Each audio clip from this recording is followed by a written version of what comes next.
how to turn off or on storage permission on reviews on Amazon Shopping on Android or iOS phone. First, open Amazon Shopping and then click these three lines here and click settings, then click permissions.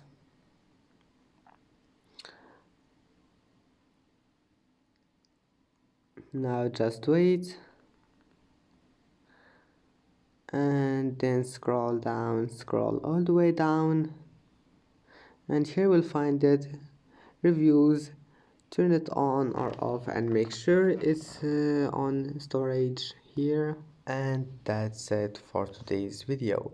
If you like this video, please don't forget to like and don't forget to subscribe, and thank you for watching this video until the end, and see you in the next video.